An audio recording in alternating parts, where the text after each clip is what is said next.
अस्सलाम वालेकुम, my name is doctor Khalood Imran. मैं उम्मीद करती हूँ कि आप सब खैरियत से होंगे। आज मैं यहाँ पे ऑप्स का एक बहुत ही कॉमन कंप्लेंट, एक बहुत ही कॉमन टॉपिक डिस्कस करूँगी कि low blood pressure during pregnancy specially in first trimester. हमल के पहले 3 महीने में ख़वातीन को ये बहुत ज़्यादा शिकायत होती है कि मुझे बहुत ज़्यादा चक्कर आते हैं, चला नहीं जाता, या मुझे लगता है कि मैं गिर जाऊँगी, और जब उसका बीपी चेक करते हैं तो वो लोअर साइड पे होता है।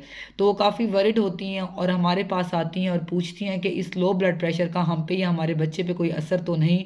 तो आज मैं यहाँ पे कुछ वजूहात बताऊँगी कि लो ब्लड प्रेशर क्यों होता है दौरान हमल और आपको उसके लिए क्या करना चाहिए। याद रखें कि जो हमारी बॉडी का नॉर्मल ब्लड फ्लो है वो ड्यूरिंग प्रेगनेंसी ज़्यादा जो है वो यूट्रस की तरफ हो जाता है। ज़ाहिरी बात है, जब कॉन्सेप्शन होती है जो फर्टिलाइज्ड ओवम है वो आके इम्प्लांट होता है, उसको ऑटोमेटिकली गुड ब्लड सप्लाई चाहिए, तो बाकी जो जिस्म है उसमें ब्लड फ्लो कंपैरेटिव स्लो हो जाता है, कम हो जाता है और यूट्रस की साइड पे ज़्यादा होता है।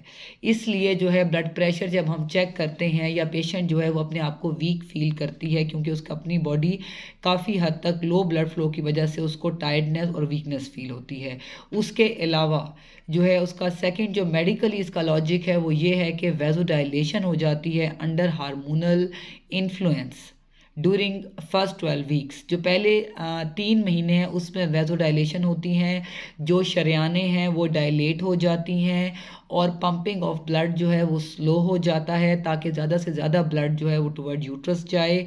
और ऑटोमेटिकली हार्मोन्स की वजह से तमाम बॉडी में जो है ब्लड फ्लो स्लो होता है, इसलिए बीपी भी कम होता है और पेशेंट भी अपने आप को जो है बहुत टायर्ड और वीक फील करती है। उसके अलावा जो है पहले 3 महीने में क्योंकि हार्मोन ज़्यादा होते हैं, बेबी ग्रो कर रहा होता है, तो पेशेंट को हाइपररेमिस ग्रेविडेरम यानी कि नौजिया, वॉमिटिंग, उल्टी और मतली बहुत ज़्यादा होती है। उसकी वजह से भी अगर एक आम इंसान को भी उल्टियाँ आएँ या मोशन लगे तो ऑटोमेटिकली जो है उसका बीपी ड्रॉप करता है। तो ड्यूरिंग प्रेगनेंसी क्योंकि फ़ीमेल को मतली और उल्टी बहुत ज़्यादा होती है, तो उसकी वजह से पेशेंट का जो है बीपी ड्रॉप कर जाता है।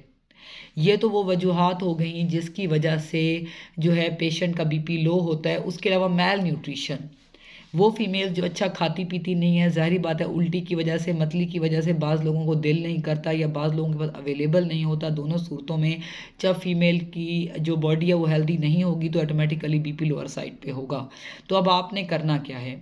फर्स्ट 3 मंथ तो आप लोगों ने इस चीज़ को एक्सेप्ट करना है कि ये ऐसे ही सिलसिला चलेगा।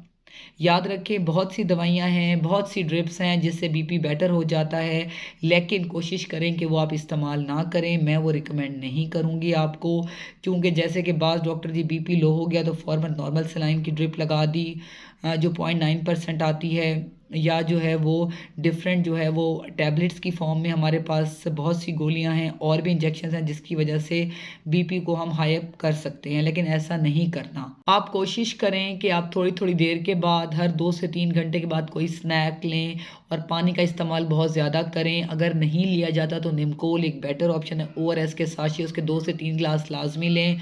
बाज़ लोग लस्सी बहुत शौक से पीते हैं, उसका इस्तेमाल करें। अब जो डेली डाइट है उसमें आपने अंडा शामिल करना है, दूध शामिल करना है, मीट को एटलीस्ट ट्वाइस अ वीक लाजमी शामिल करना है, फ्रूट्स वेजिटेबल का इस्तेमाल करना है।